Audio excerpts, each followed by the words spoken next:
1 Samuel 16. The Lord said to Samuel, "How long will you grieve over Saul, since I have rejected him from being king over Israel? Fill your horn with oil and go.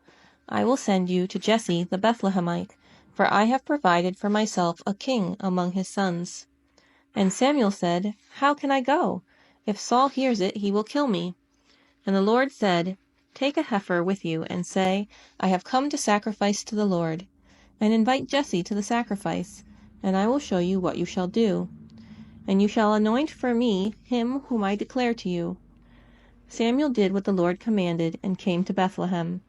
The elders of the city came to meet him trembling, and said, "Do you come peaceably?"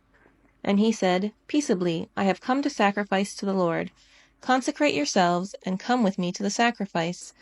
And he consecrated Jesse and his sons, and invited them to the sacrifice. When they came, he looked on Eliab, and thought, "Surely the Lord's anointed is before him." But the Lord said to Samuel, "Do not look on his appearance, or on the height of his stature, because I have rejected him.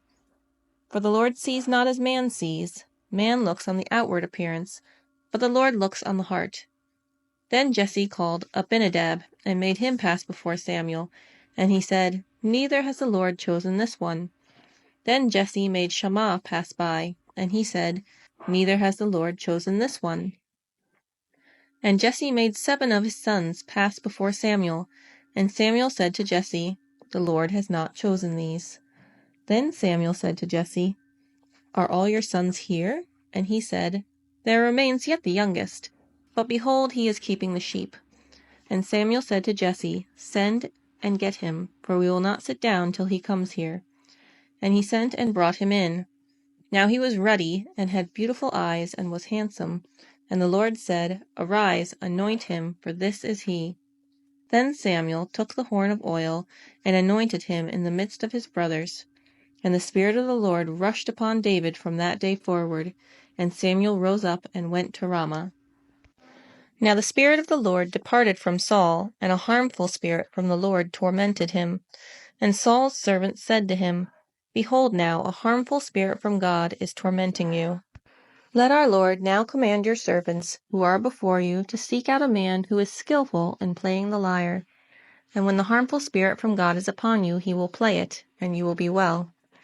So Saul said to his servants, "Provide for me a man who can play well, and bring him to me." One of the young men answered, "Behold, I have seen a son of Jesse the Bethlehemite, who is skillful in playing, a man of valor, a man of war, prudent in his speech, and a man of good presence, and the Lord is with him." Therefore Saul sent messengers to Jesse, and said, "Send me David your son, who is with the sheep." And Jesse took a donkey laden with bread, and a skin of wine, and a young goat, and sent them by David his son to Saul. And David came to Saul and entered his service. And Saul loved him greatly, and he became his armor-bearer. And Saul sent to Jesse, saying, "Let David remain in my service, for he has found favor in my sight." And whenever the harmful spirit from God was upon Saul, David took the lyre and played it with his hand. So Saul was refreshed and was well, and the harmful spirit departed from him. 1 Samuel 17. Now the Philistines gathered their armies for battle, and they were gathered at Socoh, which belongs to Judah, and encamped between Socoh and Azekah in Ephes-dammim. And Saul and the men of Israel were gathered and encamped in the valley of Elah, and drew up in line of battle against the Philistines. And the Philistines stood on the mountain on the one side, and Israel stood on the mountain on the other side, with a valley between them. And there came out from the camp of the Philistines a champion named Goliath of Gath, whose height was 6 cubits and a span. He had a helmet of bronze on his head, and he was armed with a coat of mail, and the weight of the coat was 5,000 shekels of bronze. And he had bronze armor on his legs, and a javelin of bronze slung between his shoulders. The shaft of his spear was like a weaver's beam, and his spear's head weighed 600 shekels of iron. And his shield-bearer went before him. He stood and shouted to the ranks of Israel, "Why have you come out to draw up for battle? Am I not a Philistine, and are you not servants of Saul? Choose a man for yourselves, and let him come down to me. If he is able to fight with me and kill me, then we will be your servants. But if I prevail against him and kill him, then you shall be our servants and serve us." And the Philistines said, "I defy the ranks of Israel this day. Give me a man, that we may fight together." When Saul and all Israel heard these words of the Philistine, they were dismayed and greatly afraid. Now David was the son of an Ephrathite of Bethlehem in Judah, named Jesse, who had 8 sons. In the days of Saul, the man was already old and advanced in years. The 3 oldest sons of Jesse had followed Saul to the battle. And the names of his 3 sons who went to the battle were Eliab, the firstborn, and next to him Abinadab, and the third Shammah. David was the youngest. The 3 eldest followed Saul, but David went back and forth from Saul to feed his father's sheep at Bethlehem. For 40 days the Philistine came forward and took his stand, morning and evening. And Jesse said to David his son, "Take for your brothers an ephah of this parched grain, and these 10 loaves, and carry them quickly to the camp of your brothers. Also take these 10 cheeses to the commander of their 1,000. See if your brothers are well, and bring some token from them." Now Saul and they and all the men of Israel were in the valley of Elah, fighting with the Philistines. And David rose early in the morning and left the sheep with a keeper, and took the provisions and went, as Jesse had commanded him. And he came to the encampment as the host was going out to the battle line, shouting the war cry. And Israel and the Philistines drew up for battle, army against army. And David left the things in charge of the keeper of the baggage, and ran to the ranks, and went and greeted his brothers. As he talked with them, behold, the champion, the Philistine of Gath, Goliath by name, came up out of the ranks of the Philistines, and spoke the same words as before, and David heard him. All the men of Israel, when they saw the man, fled from him, and were much afraid. And the men of Israel said, "Have you seen this man who has come up? Surely he has come up to defy Israel. And the king will enrich the man who kills him with great riches, and will give him his daughter, and make his father's house free in Israel." And David said to the men who stood by him, "What shall be done for the man who kills this Philistine, and takes away the reproach from Israel? For who is this uncircumcised Philistine, that he should defy the armies of the living God?" And the people answered him in the same way, "So shall it be done to the man who kills him." Now Eliab his eldest brother heard when he spoke to the men, and Eliab's anger was kindled against David. And he said, "Why have you come down, and with whom have you left those few sheep in the wilderness? I know your presumption and the evil of your heart, for you have come down to see the battle." And David said, "What have I done now? Was it not but a word?" And he turned away from him toward another, and spoke in the same way, and the people answered him again as before. When the words that David spoke were heard, they repeated them before Saul, and he sent for him. And David said to Saul, "Let no man's heart fail because of him. Your servant will go and fight with this Philistine." And Saul said to David, "You are not able to go against this Philistine to fight with him, for you are but a youth, and he has been a man of war from his youth." But David said to Saul, "Your servant used to keep sheep for his father, and when there came a lion or a bear and took a lamb from the flock, I went after him and struck him and delivered it out of his mouth. And if he arose against me, I caught him by his beard and struck him and killed him. Your servant has struck down both lions and bears, and this uncircumcised Philistine shall be like one of them, for he has defied the armies of the living God." And David said, "The Lord who delivered me from the paw of the lion and from the paw of the bear will deliver me from the hand of this Philistine." And Saul said to David, "Go, and the Lord be with you." Then Saul clothed David with his armor. He put a helmet of bronze on his head and clothed him with a coat of mail. And David strapped his sword over his armor. And he tried in vain to go, for he had not tested them. Then David said to Saul, "I cannot go with these, for I have not tested them." So David put them off. Then he took his staff in his hand, and chose 5 smooth stones from the brook, and put them in his shepherd's pouch. His sling was in his hand, and he approached the Philistine. And the Philistine moved forward and came near to David, with his shield-bearer in front of him. And when the Philistine looked and saw David, he disdained him, for he was but a youth, ruddy and handsome in appearance. And the Philistine said to David, "Am I a dog that you come to me with sticks?" And the Philistine cursed David by his gods. And the Philistine said to David, "Come to me, and I will give your flesh to the birds of the air and to the beasts of the field." Then David said to the Philistine, "You come to me with a sword, and with a spear, and with a javelin, but I come to you in the name of the Lord of hosts, the God of the armies of Israel, whom you have defied. This day the Lord will deliver you into my hand, and I will strike you down and cut off your head. And I will give the dead bodies of the host of the Philistines this day to the birds of the air and to the wild beasts of the earth, that all the earth may know that there is a God in Israel, and that all this assembly may know that the Lord saves not with sword and spear. For the battle is the Lord's, and he will give you into our hand." When the Philistine arose and came and drew near to meet David, David ran quickly toward the battle line to meet the Philistine. And David put his hand in his bag and took out a stone and slung it and struck the Philistine on his forehead. The stone sank into his forehead, and he fell on his face to the ground.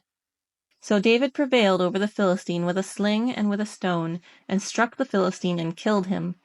There was no sword in the hand of David. Then David ran and stood over the Philistine and took his sword, and drew it out of its sheath, and killed him, and cut off his head with it. When the Philistines saw that their champion was dead, they fled. And the men of Israel and Judah rose with a shout and pursued the Philistines as far as Gath and the gates of Ekron, so that the wounded Philistines fell on the way from Shaaraim as far as Gath and Ekron. And the people of Israel came back from chasing the Philistines, and they plundered their camp. And David took the head of the Philistine and brought it to Jerusalem, but he put his armor in his tent. As soon as Saul saw David go out against the Philistine, he said to Abner, the commander of the army, "Abner, whose son is this youth?" And Abner said, "As your soul lives, O king, I do not know." And the king said, "Inquire whose son the boy is." And as soon as David returned from the striking down of the Philistine, Abner took him and brought him before Saul, with the head of the Philistine in his hand. And Saul said to him, "Whose son are you, young man?" And David answered, "I am the son of your servant Jesse, the Bethlehemite." 1 Samuel 18. As soon as he had finished speaking to Saul, the soul of Jonathan was knit to the soul of David, and Jonathan loved him as his own soul. And Saul took him that day, and would not let him return to his father's house. Then Jonathan made a covenant with David, because he loved him as his own soul. And Jonathan stripped himself of the robe that was on him, and gave it to David, and his armor, and even his sword, and his bow, and his belt. And David went out, and was successful wherever Saul sent him, so that Saul set him over the men of war. And this was good in the sight of all the people, and also in the sight of Saul's servants. As they were coming home, when David returned from striking down the Philistine, the women came out of all the cities of Israel, singing and dancing, to meet King Saul, with tambourines, with songs of joy, and with musical instruments. And the women sang to one another as they celebrated, "Saul has struck down his thousands, and David his 10,000s." And Saul was very angry, and this saying displeased him. He said, "They have ascribed to David 10,000s, and to me they have ascribed thousands. And what more can he have but the kingdom?" And Saul eyed David from that day on. The next day a harmful spirit from God rushed upon Saul, and he raved within his house, while David was playing the lyre, as he did day by day.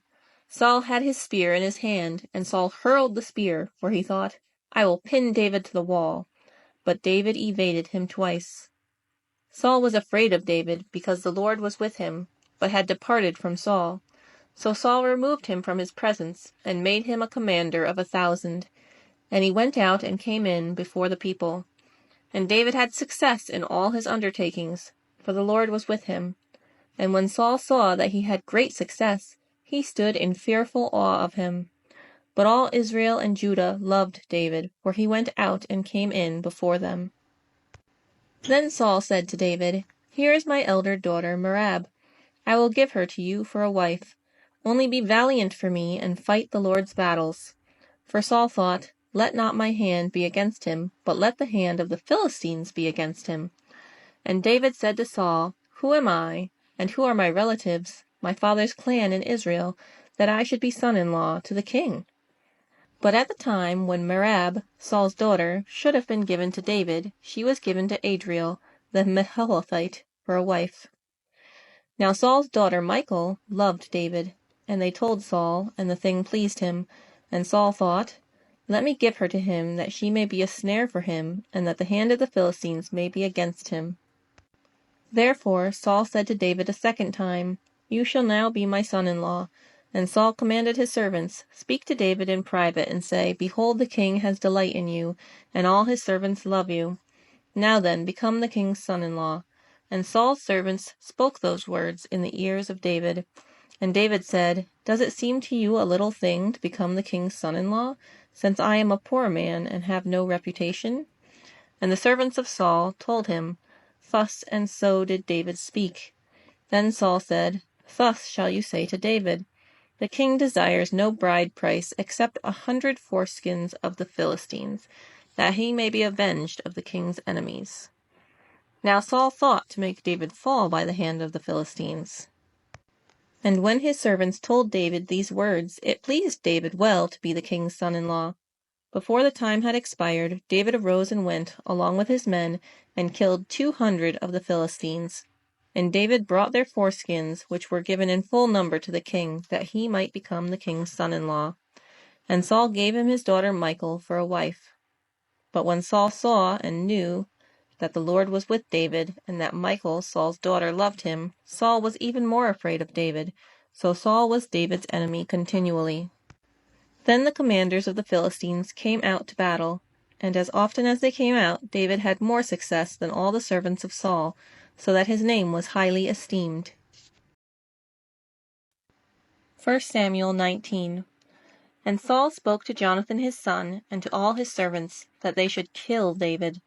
But Jonathan, Saul's son, delighted much in David. And Jonathan told David, Saul my father seeks to kill you. Therefore be on your guard in the morning.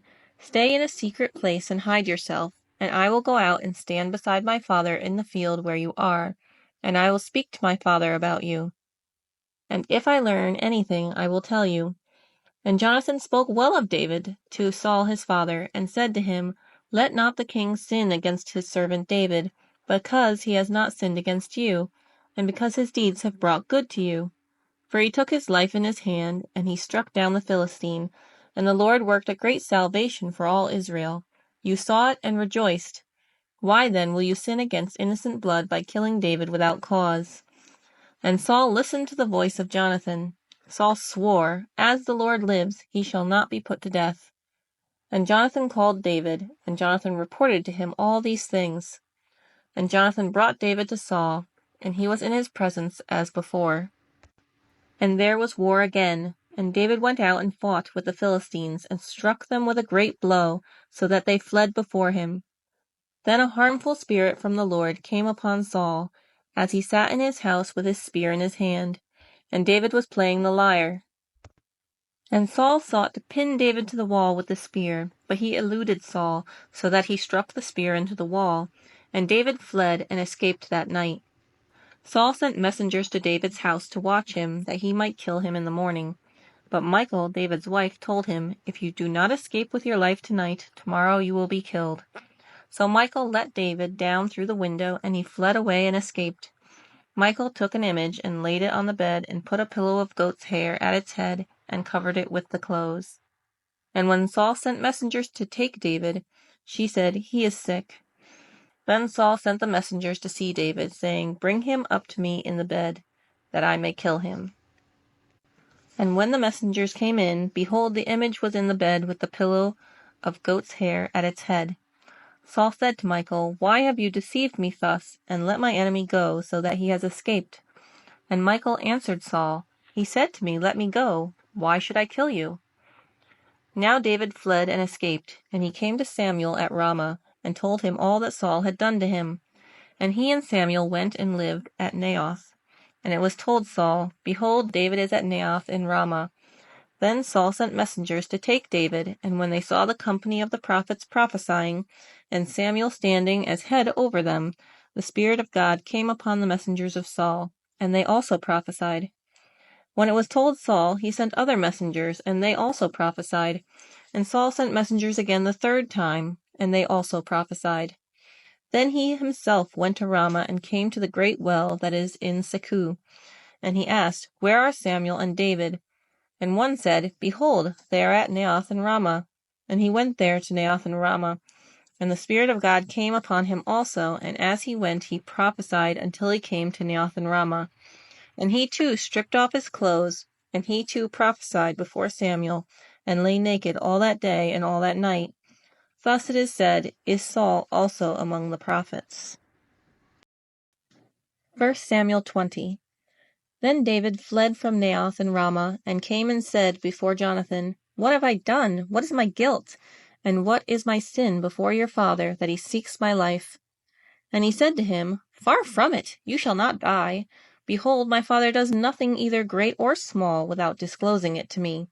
And why should my father hide this from me? It is not so. But David vowed again, saying, Your father knows well that I have found favor in your eyes.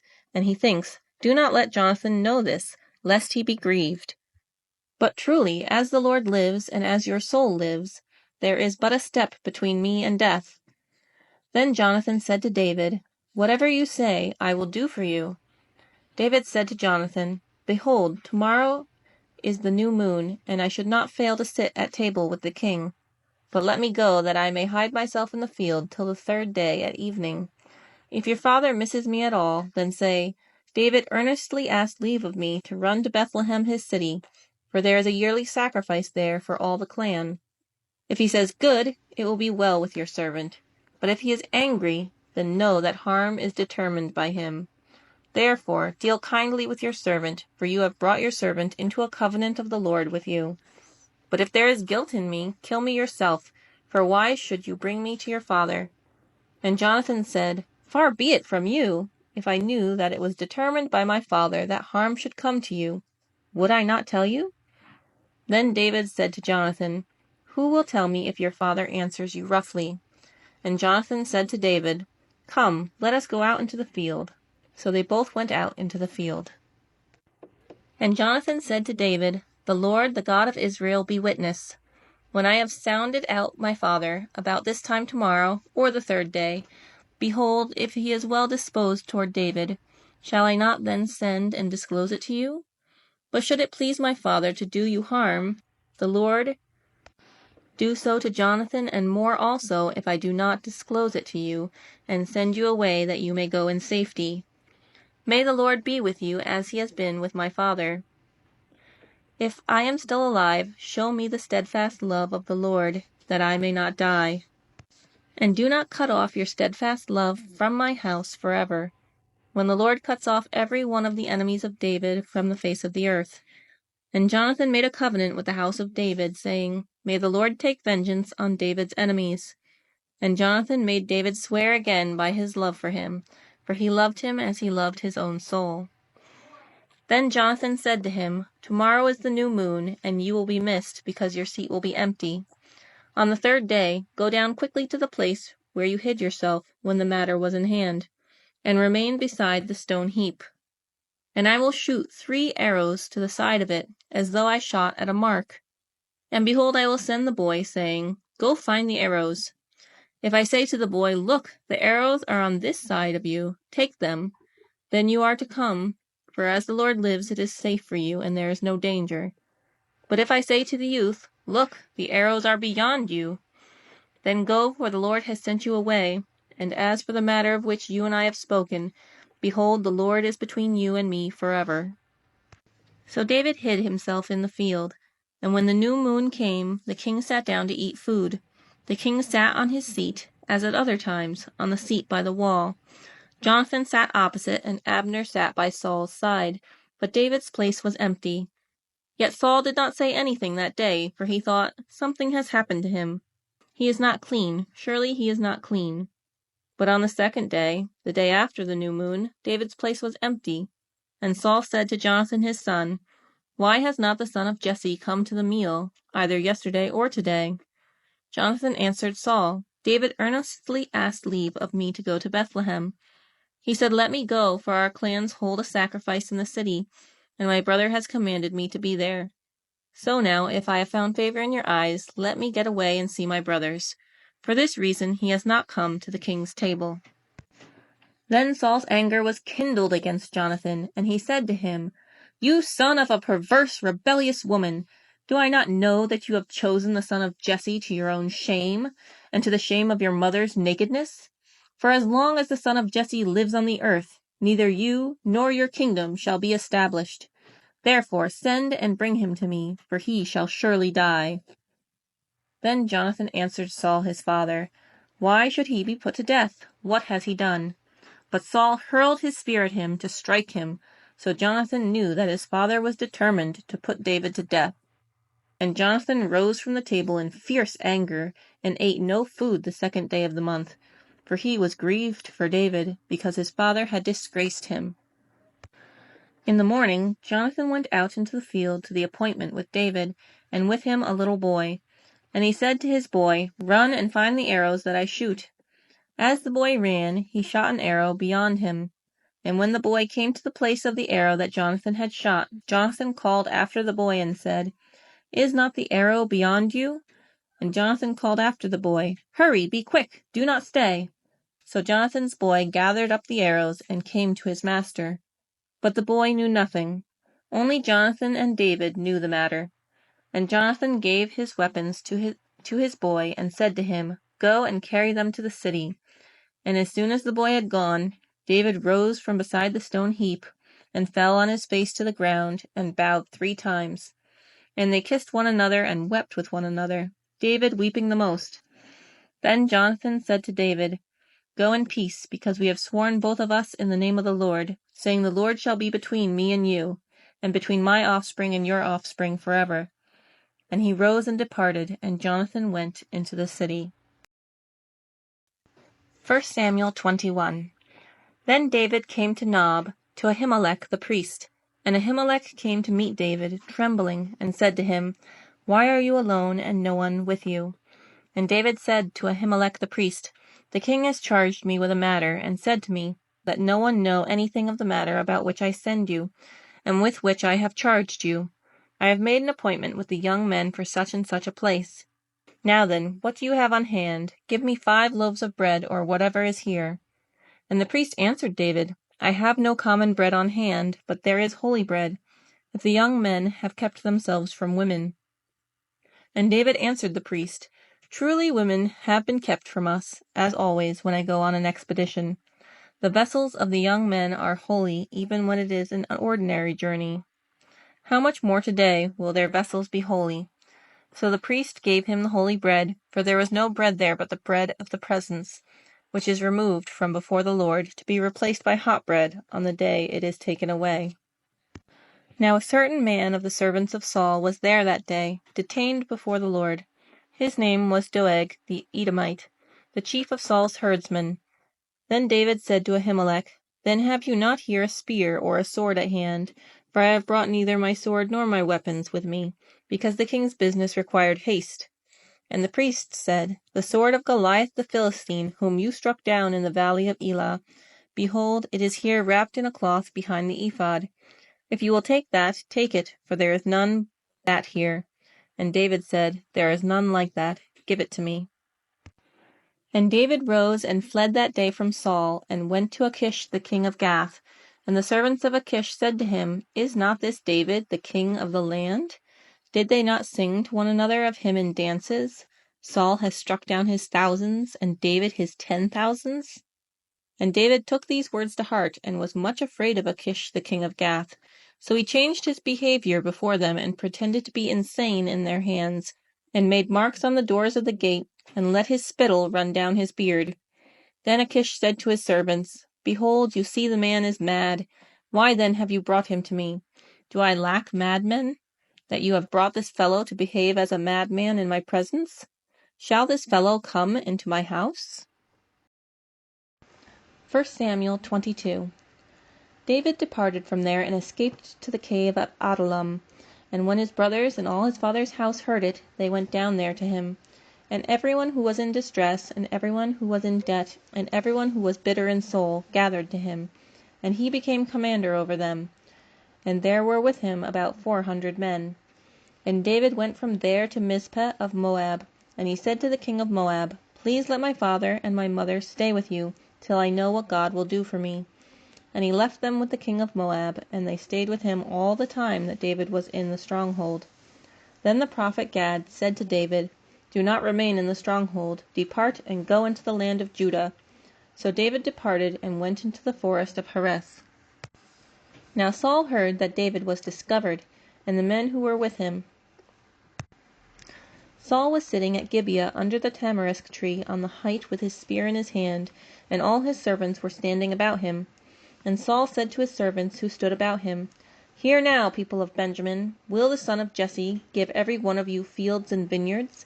Will he make you all commanders of thousands and commanders of hundreds, that all of you have conspired against me? No one discloses to me when my son makes a covenant with the son of Jesse. None of you is sorry for me, or discloses to me that my son has stirred up my servant against me, to lie in wait, as at this day. Then answered Doeg the Edomite, who stood by the servants of Saul, I saw the son of Jesse coming to Nob, to Ahimelech the sons of Ahitub. And he inquired of the Lord for him, and gave him provisions, and gave him the sword of Goliath the Philistine. Then the king sent to summon Ahimelech the priest, the son of Ahitub, and all his father's house, the priests who were at Nob, and all of them came to the king. And Saul said, Hear now, son of Ahitub. And he answered, Here I am, my lord. And Saul said to him, Why have you conspired against me, you and the son of Jesse, in that you have given him bread and a sword, and have inquired of God for him, so that he has risen against me, to lie in wait, as at this day? Then Ahimelech answered the king, And who among all your servants is so faithful as David, who is the king's son-in-law, and captain over your bodyguard, and honored in your house? Is today the first time that I have inquired of God for him? No, let not the king impute anything to his servant, or to all the house of my father, for your servant has known nothing of all of this, much or little. And the king said, You shall surely die, Ahimelech, you and all your father's house. And the king said to the guard who stood about him, Turn and kill the priests of the Lord, because their hand also is with David, and they knew that he fled, and did not disclose it to me. But the servants of the king would not put out their hand to strike the priests of the Lord. Then the king said to Doeg, You turn and strike the priests. And Doeg the Edomite turned and struck down the priests, and he killed on that day 85 persons who wore the linen ephod. And Nob, the city of the priests, he put to the sword, both man and woman, child and infant, ox, donkey, and sheep, he put to the sword. But one of the sons of Ahimelech the son of Ahitub, named Abiathar, escaped and fled after David. And Abiathar told David that Saul had killed the priests of the Lord. And David said to Abiathar, I knew on that day, when Doeg the Edomite was there, that he would surely tell Saul, I have occasioned the death of all the persons of my father's house. Stay with me, do not be afraid, for he who seeks my life seeks your life. With me you shall be in safe keeping.